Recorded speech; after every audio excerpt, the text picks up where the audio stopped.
This is the moment a canine dog subdued Danilo Cavalcante, grabbing his legs after biting him on the scalp. The subject is in custody. Yes! His recapture was carried live on TV with stunning images from news helicopters. He was cornered on the 14th day of the search by a Pennsylvania State Police and Border Patrol SWAT team. 34 cops in combat gear with 2 canines involved in the hunt posed for a class photo. There's Cavalcante in the center, like a trophy. He was then marched to an armored police vehicle. You can see the .22 caliber rifle stolen from a homeowner being carried by a trooper.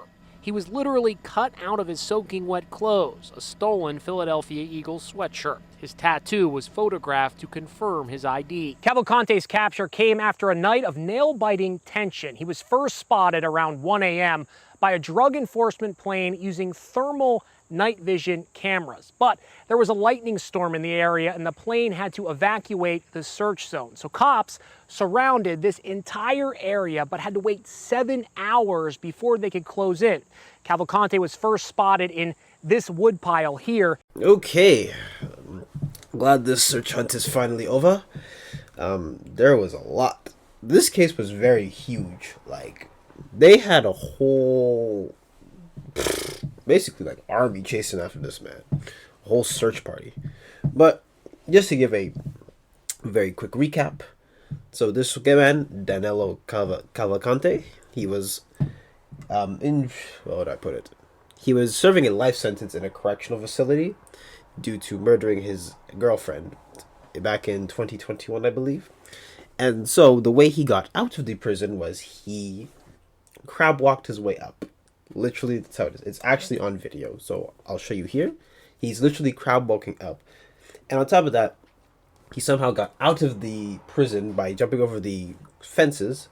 And keep in mind, these fences are very sharp, and if you get stabbed by them, it's not very pleasant.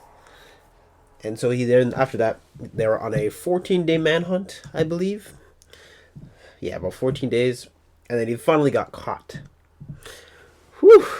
I mean, this is a lot. And apparently he was also some refugee or something like that. Not refugee, like I think he illegally immigrated over to the U.S., as far as I remember, from Brazil. Something along those lines. And now, like I said, he's been caught, and all that is settled. I just want to say, like, how crazy and, like, how, like, escalated this story got. I mean, they had the whole, arsenal going after this man. They had helicopters, I believe, or was it planes? Like aerial units. They also had heat vision. One reason why they didn't get caught was because there's a storm, and so the aerial units had to evacuate, which is pretty insane to think about, that a storm is what delayed this man's capture. Also, he didn't just go on the run. He also robbed people. He robbed somebody of, like, their shirts and stuff and their shoes. And then he also stole a .20 caliber rifle, I believe. Yeah, he stole a weapon. And then he was literally in hiding for 14 days. I want you to imagine that. You are on the run for 14 days.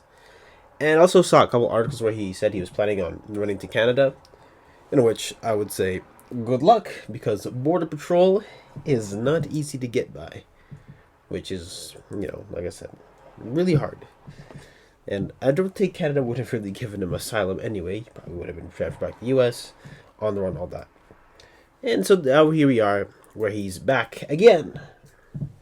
I just gotta say though, what kind of security system does this person have? Because in my head, I'm out here thinking like, perhaps, them sharp fences or those electrical fences are really, really hard. You have to literally jump over them, but they're literally built to be jumped over. But I guess he got kind of lucky because I guess he's a bit of a smaller guy too, so he less likely to mess it up, I guess, compared to someone who is much larger and get themselves caught. That's crazy to me. He crab walked his way out. But I actually want to ask a bigger question: is what was his plan? Because yes, you escaped prison, but now you have literally a whole search party looking for you, and these guys are equipped. Also, the way he got caught was literally a dog bit him on his head, and then another dog, I think, got his leg, and he suffered a minor injury from that. In my opinion, he probably should have suffered a bit more, but that's just me. And so these doggos were going crazy on his little body. And then, yeah. But this is some, because, I mean, he was always a threat to his, well, to the person's already gone, what I'm saying. He was a threat beforehand, from what I've also read, up on this case leading up to it. And I believe she has 2 children as well, which really goes in perspective at how heartless this guy is. I want you to take into the way that he essentially unalived her was he knocked her out and stabbed her 30 times. Yes, 30 times. And they also say that people who stab are much more heartless because, at least with a gun, you have it in your hand, you aim it, and you shoot. Nothing else to it. You pull the trigger, yes, but you're not... The bullet's going into somebody. You're not exactly killing them. It's not any better, I'm just saying. And then in terms of stabbing, you literally stab them, take it out, put it back in again, take it out, put it back in again, and take it out. You're doing that over and over and over and over again. So when you hear somebody stab somebody, like in a video game, like 130 times, it's like somebody stood there, or at least somebody stayed there, did that over and over and over again. And you know, there's a lot of stuff that can make people snap. But unfortunately, this guy also, he has a very shady record as well. I believe he also got caught for murder back in 2017 in Brazil. He fled the U.S., like I previously said. But anyways, point is, he's a very sketchy man. And so on top of that, somebody ended up dying for it, and he was serving his life sentence. It just turned out that security wasn't the best, and he got out. And of course, there's pictures of them like posing and stuff. And honestly, is there really much to be said about this guy? Like, I don't even know if locking him up will do him any good. It feels like he's just gonna do it again. Of course, you can put him in a more like bigger prison and, you know, lock him in for solitary confinement or whatever. But I'm not gonna lie. Probably should just, I don't know, lethal injection or something. I don't see someone like this should be given a life sentence. Sure, it's a lifetime of like suffering, but I'm more on this side of that.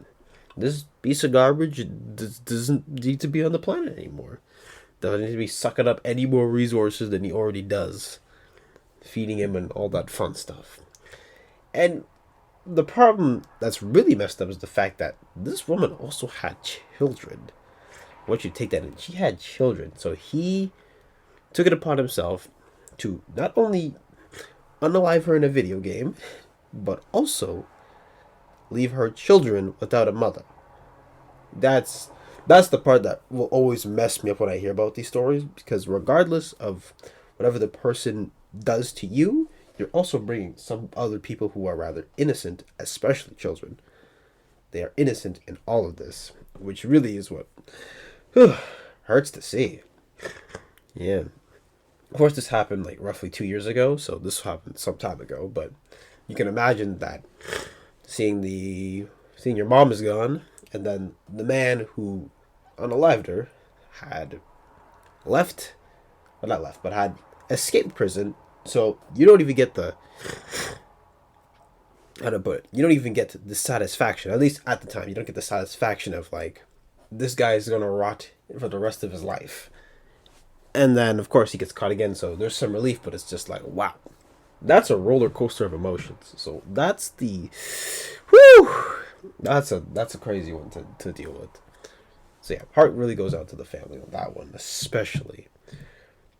And, of course, we also have to understand what drives someone to get to this kind of place. Of course, this guy, I don't think there's this mental health, but I don't care for this guy. He actually disgusts me so much. You have no idea.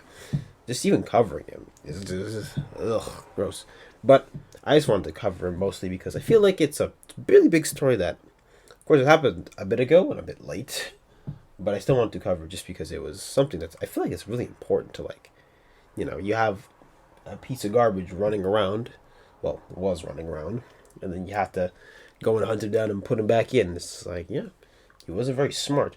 Also, even if he got to Canada, what would he have done?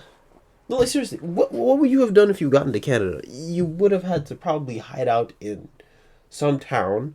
Even if you have no records, you still have to give away something. Like especially if you needed a job. Even if you have a job, you have to give some form of information. And once it's found out you're a fugitive who escaped to another country, they're going to capture you and put you right back into the country.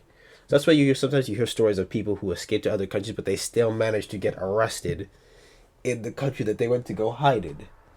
Because a manhunt isn't just in one country. It can span to across the world. And people will contact local authorities and be like, wow. So at least nobody else got hurt on this little run.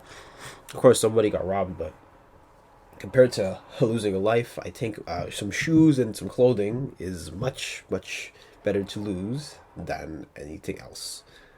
So all on the bright side, that was something that didn't occur.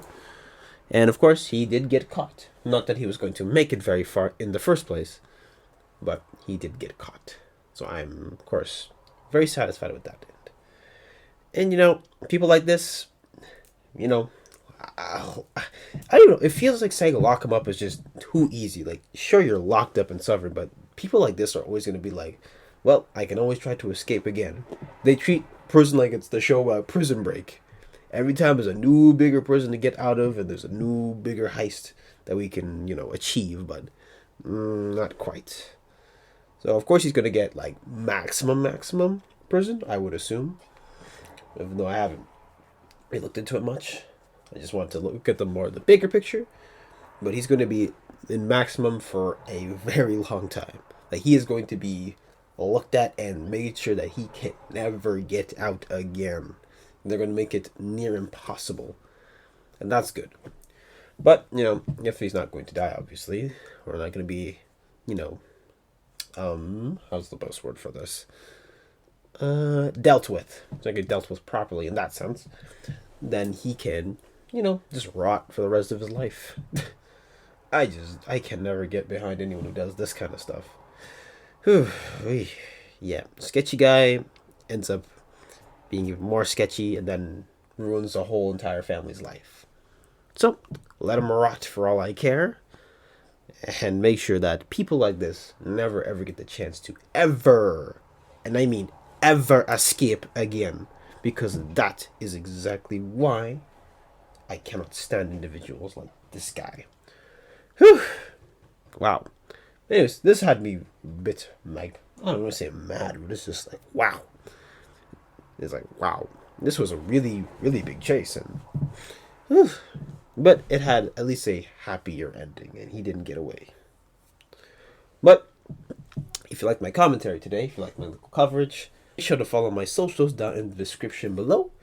And with all of that being said, yeah, let these actual human trashes rot for the rest of their life.